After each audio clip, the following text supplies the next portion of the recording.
ano na nangyari, nagka-unfollowan na. Ang Oh, eto naunang na. nag-unfollow si Catherine Bernardo kay Blythe, Right. di ba? Ano nang Opo. nangyari, Romel? Di siyempre dahil nga 'di ba pinag-usapan natin ito nung huli nating pag-ere, eto Hmm. na. Tama yung na naka-follow pa nung una si Blythe. Pero siyempre dahil bakit ko ba naman ipa-follow 'to kung di niya ako pina-follow, ano 'to? Dapat patas, At 'di saka ba? bakit siya lang Hmm, ba may karapatan na mag-unfollow, siguro ni Blythe. yun na nga. Kaya kaya ngayon it's a tie na, 'di ba? Sobra. Ayan, Pero hangga't hindi sila nagsasalita, hindi matitigil ito. Hindi ito magkakaroon ng kaliwanagan kung ano ba totoo, 'di correct. ba? Tama nga At pinag-uusapan natin, lalawig at lalawig 'tong usapin na 'to kasi paunti-unti. manganganak ng Hmm, manganganak, sobra. Ay eto, may isa pang text si John.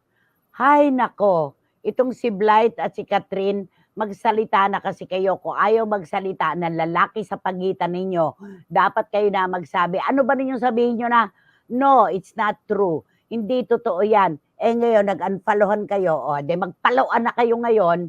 Magpaluan na raw, magpaluan na. May nag-text sa akin, itago natin siya sa pangalang Von Belenario. ayun na. Ang sabi niya, wala ang Katniel sa Star Magic Ball kagabi. Hmm, Oh, si Andrea daw ay rumampang mag-isa. Oh, ay, ay, hindi siya rumampang, may kasamang python, may ahas sa ay, leeg. Oo, 'di ba? Eto pa, meron pa ditong isang nag-text. Hay nako, minemekos-mekos lang tayo ng dalawang babae na 'yan. Baka bukas makalawa, totoo na pala 'yan, wala pa tayong kaalam-alam. Ayon. At sabi naman ni Eddie Latada, masyado rin demanding itong si Kuya Nisio ni Sebastian. Alam naman niyang kukurap-kurap na nga ang istasyon ng gobyerno. Marami pa siyang hinihingi. Nako, hawak ka nga ano-ano dyan. Lunes na lunes, no? Pinapainit mo ulo ko, sabi ni Eddie Letada. Haha, yun na. Nakakaloka, no? Ayan. At ano eto kaya pa. yan 'no?